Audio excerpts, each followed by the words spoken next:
dasar-dasar Big Data, pengertian Big Data, sejarah Big Data, karakteristik Big Data, klasifikasi Big Data, fungsi dan manfaat Big Data. Sekilas tentang Big Data. Big Data merupakan kumpulan data yang volume datanya super besar, memiliki keragaman sumber data yang tinggi, sehingga perlu dikelola dengan metode dan perangkat bantu yang kerjanya sesuai. Apa itu Big Data? Berikut sejarah singkat mengenai Big Data. Istilah Big Data mengacu pada data yang sangat besar, cepat, atau kompleks sehingga sulit atau tidak mungkin untuk diproses menggunakan metode tradisional. Tindakan mengakses dan menyimpan sejumlah besar informasi untuk analitik sudah ada sejak lama. Tetapi konsep Big Data mendapatkan momentum di awal 2000-an, ketika analisis industri Doug Lenny mengartikulasikan Big Data yang sekarang atau mainstream sebagai 3V.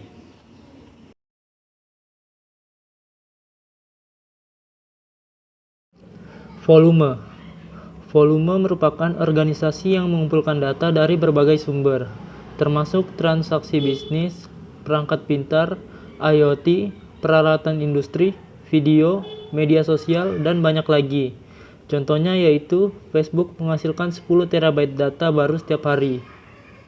Yang kedua ada velocity. Velocity merupakan kecepatan data yang masuk per jam, per menit, dan per detik. Clickstream atau weblog dan transfer data asinkronous yang dapat menangkap apa saja yang dilakukan oleh jutaan atau lebih pengguna yang melakukan saat ini. Di mana clickstream atau weblog merupakan salah satu sumber data yang menarik.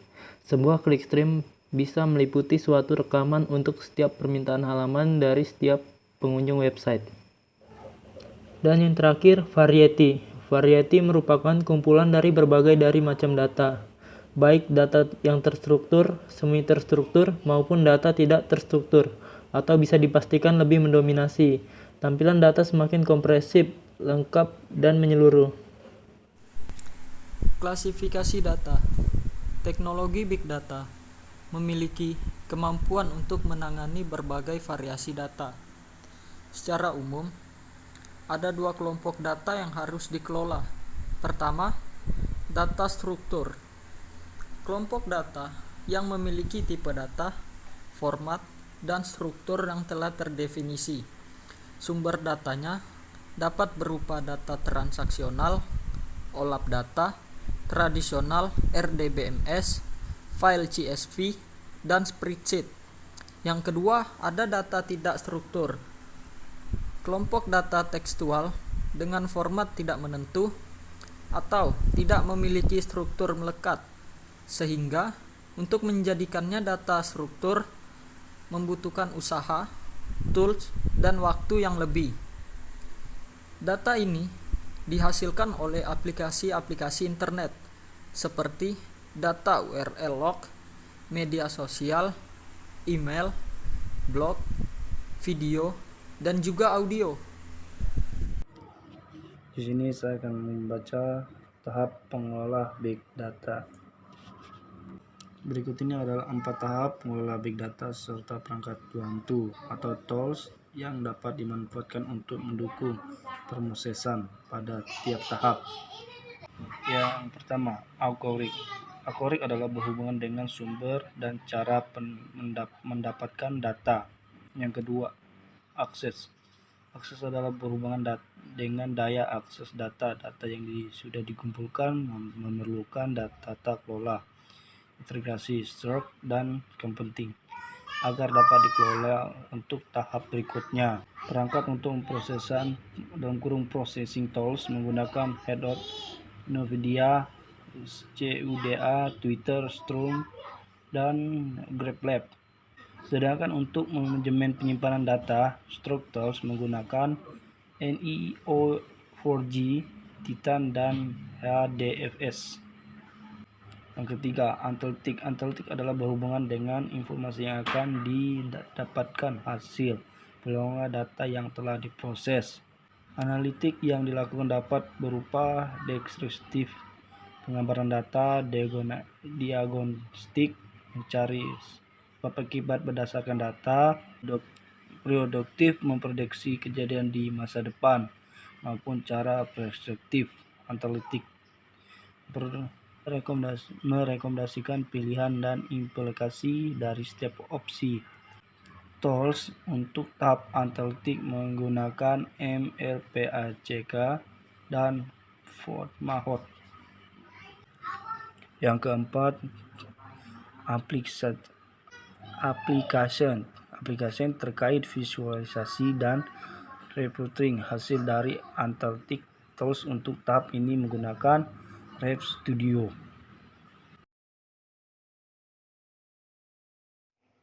Fungsi dan manfaat Big Data. Fungsi Big Data. Big Data memiliki beberapa fungsi penting dalam pengembangan dan penyempurnaan sebuah aplikasi. Big Data dapat menentukan penyebab suatu masalah kegagalan secara real time. Fungsi pertama dari Big Data adalah menentukan dan menganalisis penyebab dari suatu permasalahan yang terjadi dalam sistem. Pengambilan sebuah keputusan yang cerdas dan tepat. Big Data juga dapat digabungkan dengan sistem dan perangkat teknologi cerdas seperti IoT, Internet of Things, dan AI, Artificial Intelligence. Mendeteksi sebuah anomali yang menyimpan dalam struktur bisnis Anda. Big Data mampu untuk mendeteksi secara cepat dan tepat bentuk atau proses kegiatan yang menyimpang dan berhenti karena ada kesalahan dari sisi teknis maupun non-teknis. Manfaat Big Data pada sektor bisnis. Mengetahui respon masyarakat terhadap produk-produk yang dikeluarkan melalui analisis sistem di media sosial.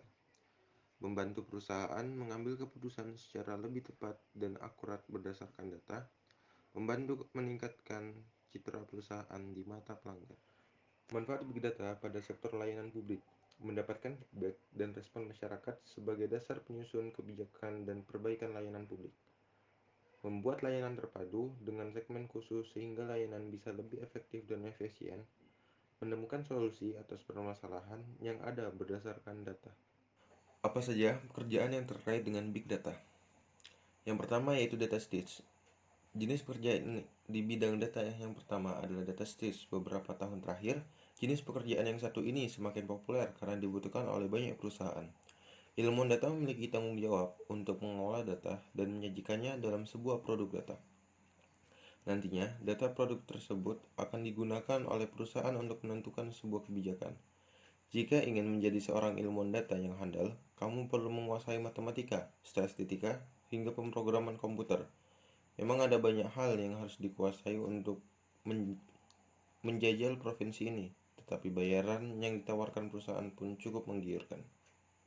Yang kedua, insinyur data. Menurut The Balazs Crash, tugas profesi ini adalah penerjemahan algoritma ke dalam kode prototipe serta mengembangkan proses teknik untuk meningkatkan aksesibilitas data. Selain itu, mereka juga merancang sistem yang berkaitan dengan volume data yang besar. Teknisi data akan selalu bertanggung jawab untuk memelihara sistem yang telah dirancangnya untuk memproses data dengan skala yang besar. Itulah mengapa seorang insinyur data harus sudah mahir bahasa pemrograman dasar serta pengetahuan tentang database agar dapat memudahkan pekerjaan.